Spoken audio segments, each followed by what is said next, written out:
G'day ladies and gentlemen, welcome back to Aussie Starcraft, and we are so sorry for the break in content lately. It's been a massively busy week for me, both at work and with some other things that I've had going on, but looking to remedy that now and cast some great content for the channel. So I hope you guys are in the mood for some sick Starcraft action. This time we're casting just a ladder game from the new season that's recently begun. And top left hand corner is our blue Zerg player. It's going to be Destiny. I think most people are familiar with Destiny. He used to stream a heck of a lot. Still does stream from time to time. He once upon a time played for Team Root, but has since retired. But it does enjoy a good stream, and we will pop the links to these players' streams in the information box down below. So feel free to go and check them out. Give them a shout out for all the awesome games that they do put up and provide for people. And yeah. So in the bottom right hand corner is our red Zerg player. It's going to be Root Patraeus. So Patraeus from New Zealand in the SEA scene, recently joined Team Root, actually doing very well for himself. I think last season he ended up ranked about 16th on the Korean Grandmaster ladder. So certainly a substantial achievement for someone who is relatively young and new to the scene. So expecting to see big things out of Patraeus, and indeed for those of you who managed to catch Lone Star Clash, there were some great games from Patraeus, including an enormously long Swarm Host game. We won't be casting that one, unfortunately. It did go for about 2 hours before Patraeus took mercy on everyone and jumped out of the game. So it was quite a funny game. It was actually on this very map against Stefano. So Stefano was also playing in Lone Star Clash, which is pretty big news. We haven't seen much of Stefano since he retired late last year, but looks like he may make a little bit of a comeback this year, and that'd certainly be an exciting things for Zerg players everywhere. Looks like we have a pool coming down first for Patraeus. Destiny is going to go hatch first, followed by a pool. So Patraeus, of course, gonna have slightly quicker access to those Zerglings and may well determine the aggression in the early stage of this game. Both players going for their gas about the same time, so those Zergling speeds, there's not going to be a large difference. In the speed at which the upgrade's gotten, there will, however, be a little bit of difference in just how quickly Patraeus can get Zerglings out, also how quickly he can grab his queen, his first queen already finishing up before Destiny's queen can even start. So there will be probably one full inject or two ahead of Destiny, and the potential for some serious harass early in this game, particularly if he chooses to build a couple of Zerglings off these early injects.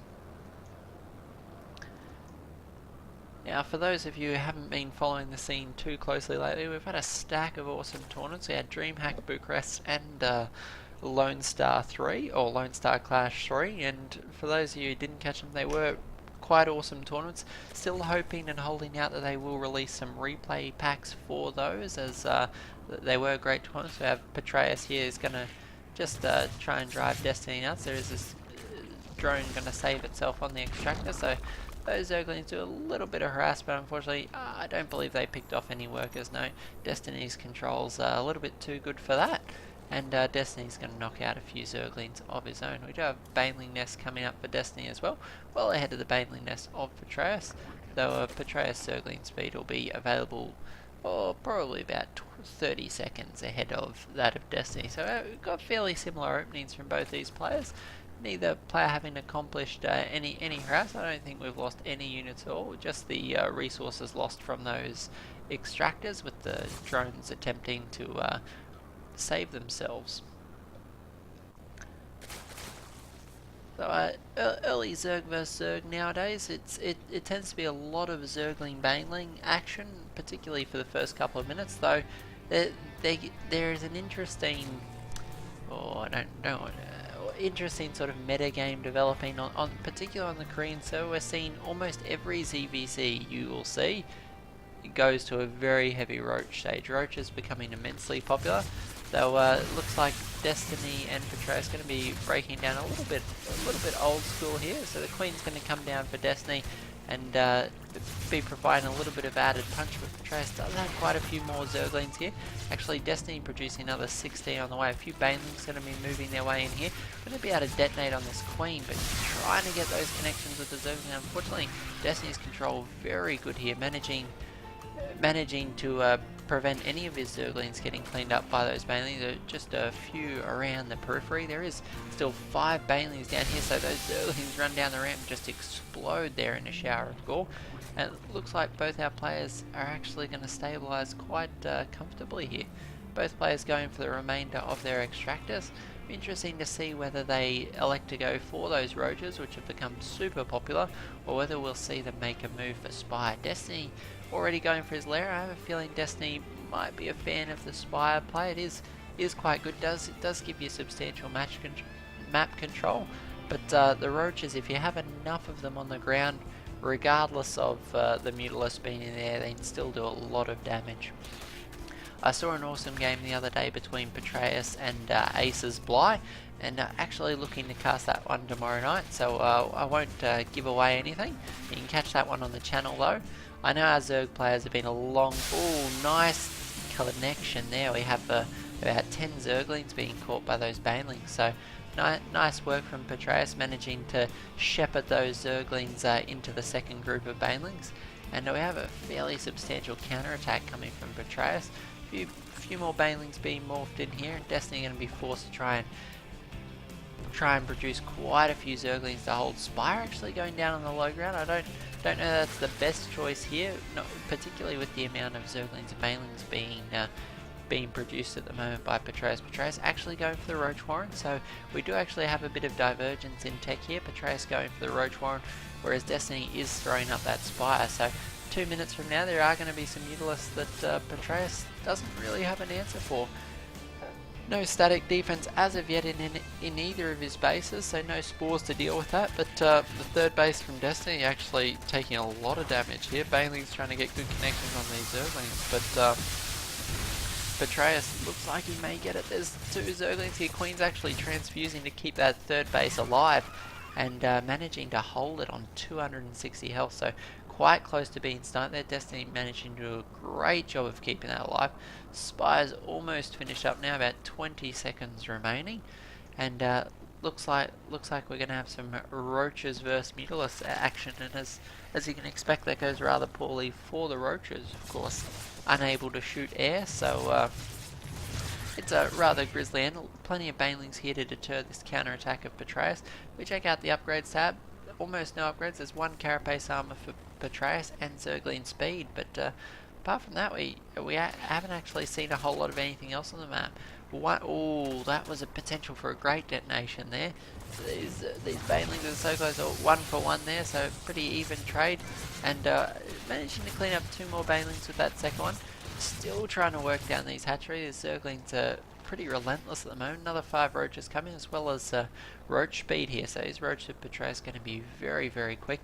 And we'll have 7 Mutalisks on the field, but the real question is, will it be enough to stop what is quickly going to become a tide of Roaches? Unfortunately for Destiny, it's taking him quite a while to try and get these gas down at the third base, and third base still very susceptible to sniping.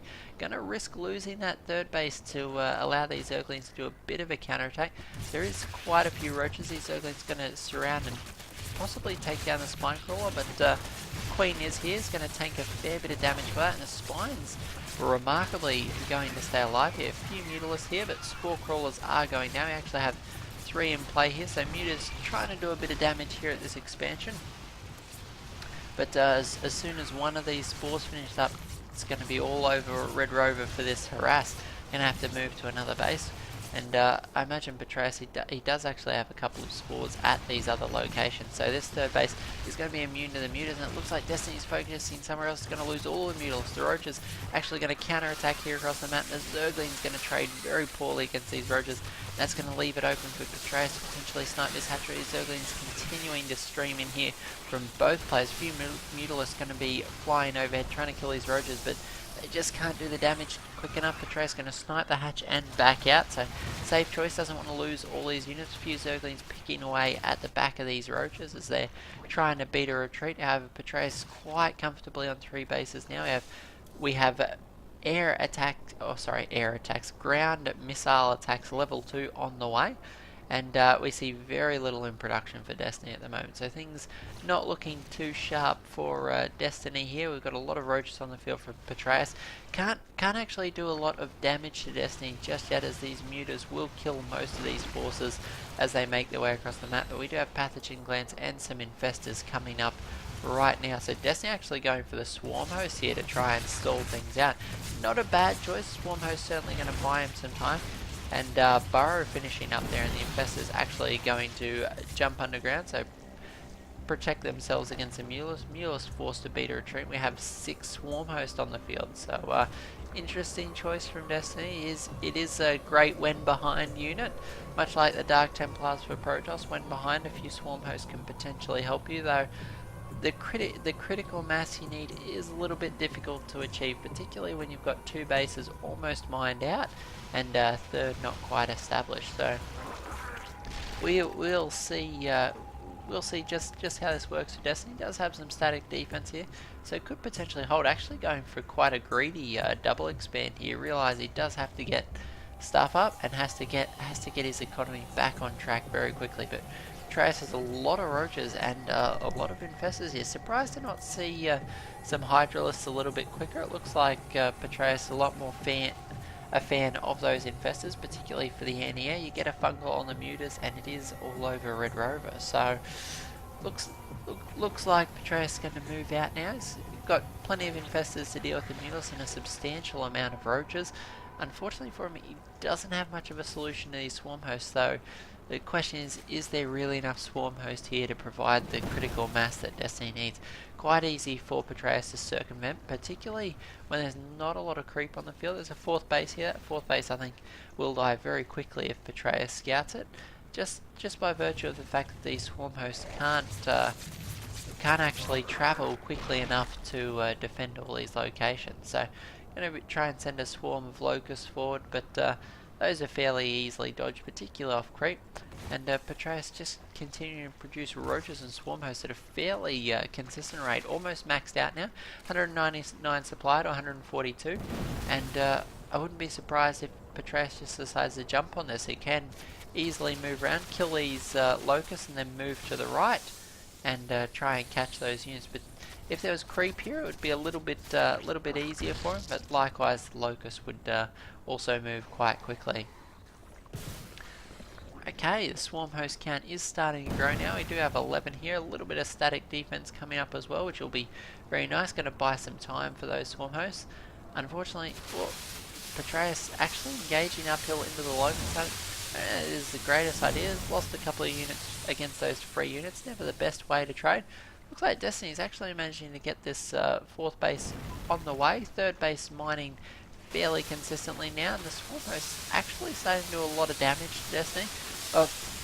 Sorry, to Patraeus, but the sheer mass of units here is making life quite difficult. Fungal on those mules would be just what Patraeus needs. Unfortunately, nice use of the fungal there actually to stall the locusts out there. Only a few locusts able to attack, so that's quite neat. We haven't seen much of that in ZvZ. We see a lot of other answers to the swarm host, but seldom do we actually see fungal growth used to stall the locusts. And the swarm host is going to be forced to try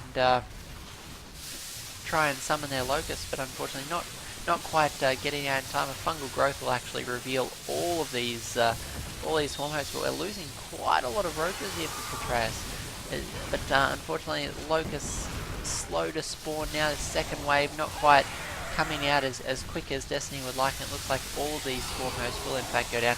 195 to supply to 104, and Destiny taps out there. So nice win for our young Southeast Asia player. Patraeus taking a game off Destiny's no mean feat, so should be very happy with that one.